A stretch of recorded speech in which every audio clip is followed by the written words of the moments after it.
Lihatlah dengan apa adanya, bukan karena Anda ingin melihatnya. Kalau Anda sudah ada tunggangan ingin melihat, ketika yang dilihat tidak sesuai dengan yang Anda ingini, kecewa, maka tidak lagi berada di dalam pemahaman melihat kasunyatan, tapi Anda melihat ingin keinginan Anda sendiri, ego Anda sendiri.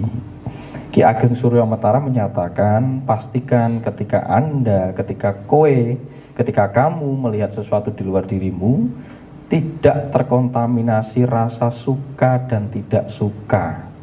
Hilangkan itu semua, karena sesuatu di luar dirimu itu sudah apa adanya.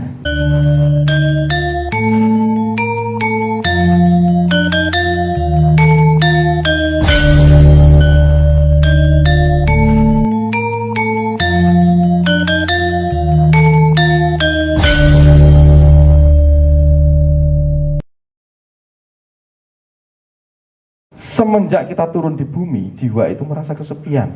Maka jiwa itu butuh bersosial. Tidak ada manusia yang bisa hidup sendiri. Itu memang tidak dipungkiri.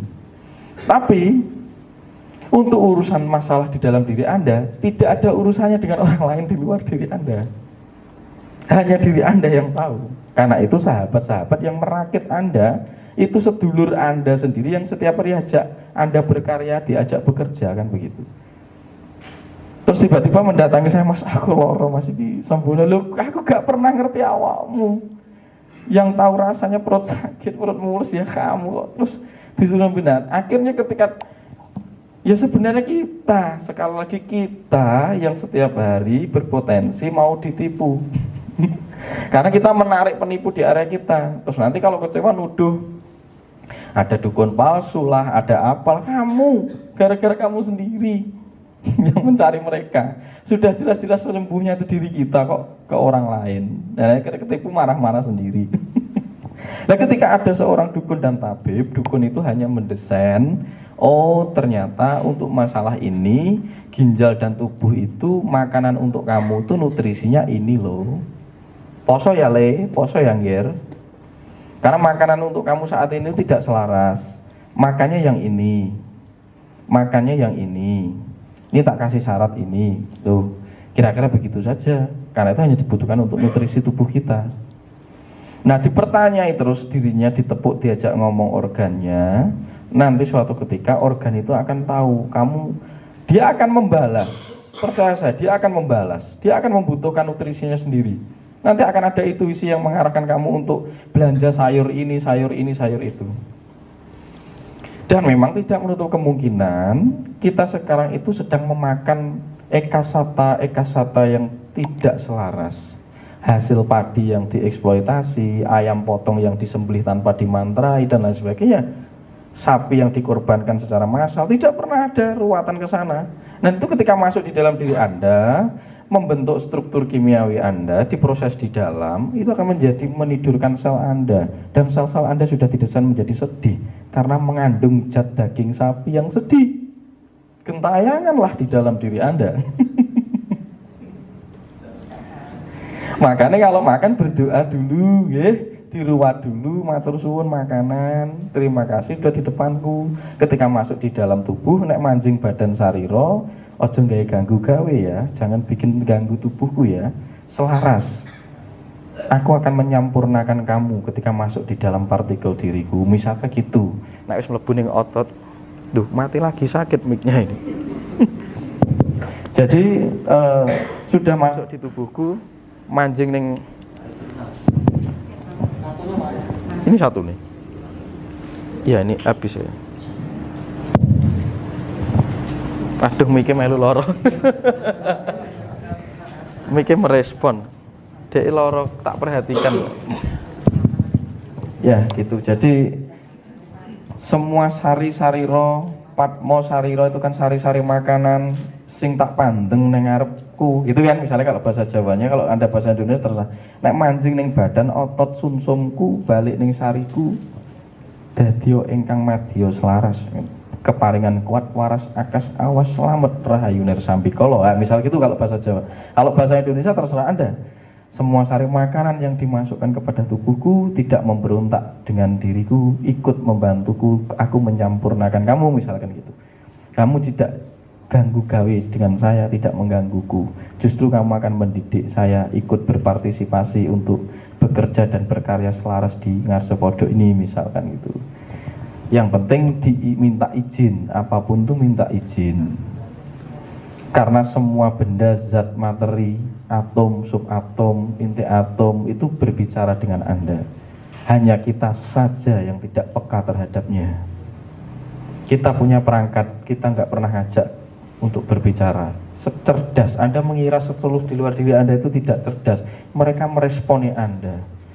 Ketika Anda datang di suatu tempat, kok enak ya energinya, karena dia merespon, dia berbicara dengan Anda. Ketika di sini kok aeng seperti angker, itu juga merespon, berbicara dengan Anda. Setiap tempat itu berbicara dengan kita, maka kita tidak pernah terpisah. Bahkan dengan kotoran anjing, itu partikelnya ada, amoniaknya di dalam diri kita. Terus ketika Anda merasa sok suci dan lebih suci dari kotoran itu, kamu akan tereliminasi dari hukum kesatuan atau kemanunggalan. Kira-kira begitu. Itu yang harus kita bongkar perlahan-lahan di dalam masyarakat kita saat ini. Karena kita didesain untuk diprogram menjadi bukan diri kita. Kita tidak menjadi orang yang membudaya di tanah kita sendiri. Karena kita sudah didesain untuk tidak jadi diri kita. Kita akhirnya hidup kita ini tadi kehilangan arah tadi. Jadi bapak-bapak yang sekarang atau ibu-ibu yang didiagnosa mengidap penyakit, mulai diubah dan diajak tubuh Anda sendiri untuk menyembuhkan. Itu mungkin seperti anak Anda yang harus perlu diperhatikan, karena sering Anda abaikan. Dan setiap hari kita dididik untuk menjadi manusia-manusia malang yang menyakitkan. Alih-alih didukung, tapi hanya diposisikan menjadi orang-orang yang malang di keluarga kita sendiri. Nah itu, tapi kita tidak perlu menyalahkan sesuatu atau objek di luar diri kita, karena sumbernya ada di dalam. Walaupun hal sekecil itu lakukan. Saya sudah banyak ngelakoni dan membuktikan ketika saya ajak orang-orang berpertanyai dirinya sendiri, banyak yang disembuhkan. Bahkan ketika dokter mendiagnosa ibu saya dengan kanker rahim, saya ajak menjelang fase kematiannya justru tidak karena kanker. Karena kapasitas stadium kankernya menurun ketika sering saya program dan saya suruh ajak ngobrol. Saya suruh tak ajak jalan-jalan. Karena saya melihat ibu saya memprogram dirinya untuk tidak menjadi dia. Ibu saya guru. Tapi saat saya berdialog terakhir dengan beliau, dia menginisiasi ke saya secara tidak langsung. Kamu harus melanjutkan karmaku menjadi guru. Karena selama ini aku mengajar di sekolah.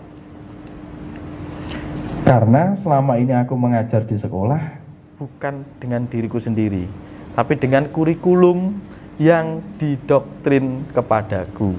Sampai sekarang jiwanya masih ngobrol dengan saya.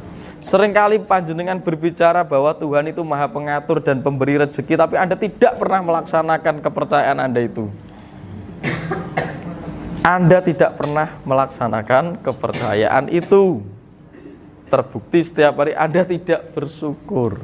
Terbukti Anda setiap hari mengisi diri Anda dengan kecemasan-kecemasan yang konstan dan konsisten. Maka secara tidak langsung, ya sudah, Anda seperti berikrar bunuh diri secara pasif. Nyicil bunuh diri itu. Itu nyicil bunuh diri. Nah sekarang, dunia sekarang ini masuk di kapasitas dunia intelektualitas, di mana teknologi berkembang, di mana pola pikir didesain harus ilmiah. Kenapa saya membahasakan bahasa ilmu Jawa dengan bahasa ilmiah?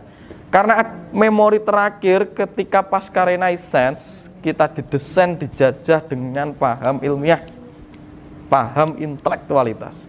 Maka memori yang sekarang ada di dalam diri Anda, di darah Anda itu butuh, ketika saya sampaikan harus menggunakan ilmiah. Karena saya akan merajut jalan kembali untuk sampai ke yang sumber penciptaan, source, yang menggunakan rasa sejati, itu lama. Pasca Renaissance kita dijajah kompleks dengan doktrin agama, sastra atau filsafat, lalu ilmiah. Nah, memori itu ada. Memori itu ada. Maka kita didesain untuk belajar secara intelektual. Didesain secara intelektual. Nah, intelektualitas itu hanya membedah sesuatu, risetnya bedah tikus, bedah ini melalui kapasitas pembedahan. Nah, cermin pembedahan itu akhirnya menyayat-nyayat diri kita di kemudian hari. Karena pengetahuan secara intelektual itu tidak didasari kesadaran, maka dia tidak akan menjadi sebuah pemahaman.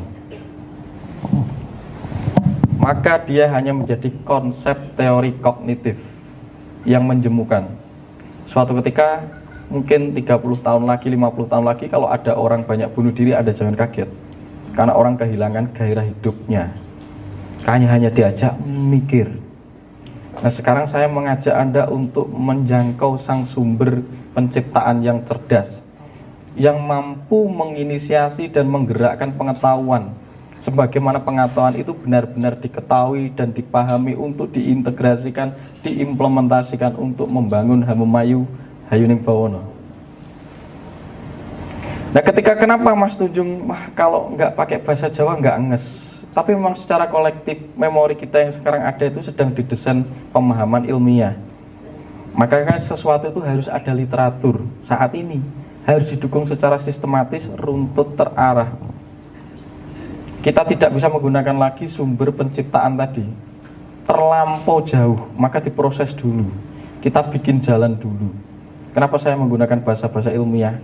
Nyatanya Anda bisa memudeng.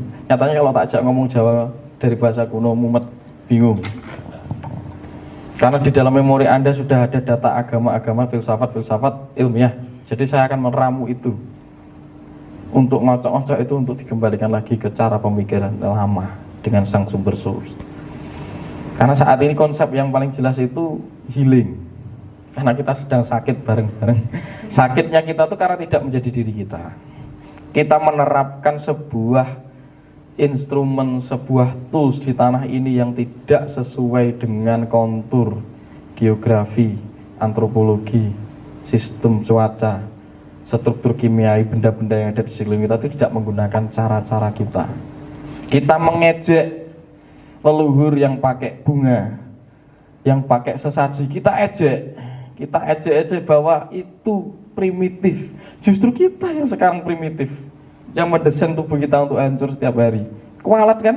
Banyak penyakit yang muncul gara-gara yang primitif itu saat ini. Nah, yang zaman dulu pakai sesajian, pakai dupa, pakai apa, aromaterapi, itu kecerdasan, memantik kecerdasan alam bawah sadar kita.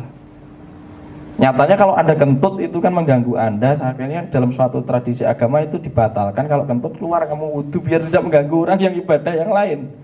Karena ternyata kapasitas otak kita terganggu dengan sesuatu yang bersifat tidak selaras ketika reaksi kimia itu menjadi aroma yang kurang pas di dalam angan kita.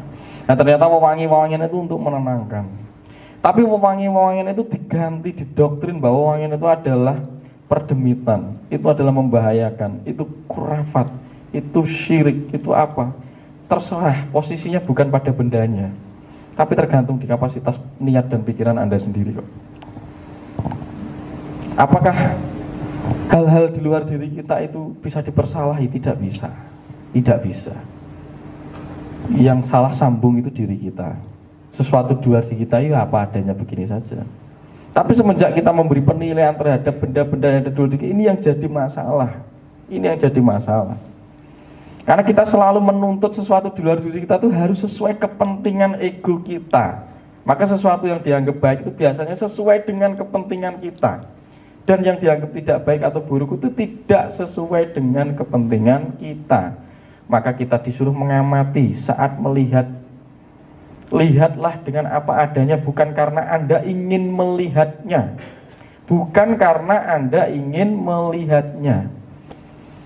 Kalau Anda sudah ada tunggangan ingin melihat, ketika yang dilihat tidak sesuai dengan yang Anda ingini, kecewa. Kecewa.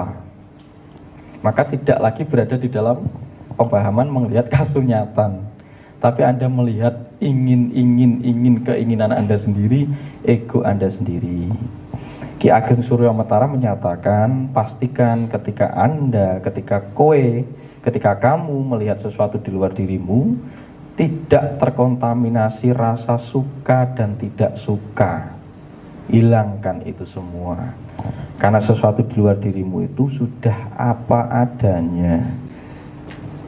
Kira-kira gitu. Ini juga materi pengayaan tentang Kundalini Sakti. Karena tadi ada yang membahas tentang sakit, ya sekali lagi saya katakan bahwa sakit itu adalah komunikasi tubuh. Komunikasi tubuh. Bahwa selama ini tubuh tidak pernah diajak bicara. Organ tubuh tidak pernah diperhatikan. Maka jangan salahkan ketika doi memberontak terhadap Anda. Sebagaimana anak yang tidak diperhatikan. Dan diperhatikan ini bukan intervensi berlebihan sesuai idealitas Anda loh ya. Nah terkadang kita itu, aku sudah memperhatikan anak itu, ternyata intervensi berlebihan memaksa sesuai Anda. Karena Anda merasa anak adalah aset pensiun Anda. Dan itu sebenarnya kecemasan Anda. Akhirnya ketika Anda memaksa anak untuk ini itu adalah Anda menganggap anak sebagai aset pensiunan Anda. Dan ini jelas tidak waras, jelas tidak sehat. Anda memaksa-maksa anak untuk jadi ini dan itu. Ingat, anak menjadi dirinya sendiri. Semesta dan dia sudah mengkreasikan desain cetak birunya untuk lagunya dia sendiri. Lakukan tanggung jawab Anda secara sadar. Memberi fasilitas secara sadar. Karena sadar itu penting.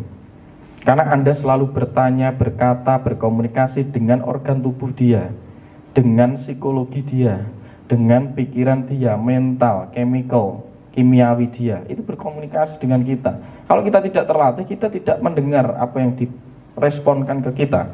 Dan kita membalas dan meresponi dengan tidak selaras. Karena kita sibuk ngubek diri kita. Tuh. Nah untuk itu ya tadi latihan Kundalini itu. Karena dengan selaras itu melihatnya akan jernih. Karena tubuh Anda sudah dibenahi dari dalam. Kalau Anda melihat sesuatu di luar dengan tubuh yang komunikasi batin yang ruwet, lah ini yang jadi masalah. Ketika melihat apapun tidak titis.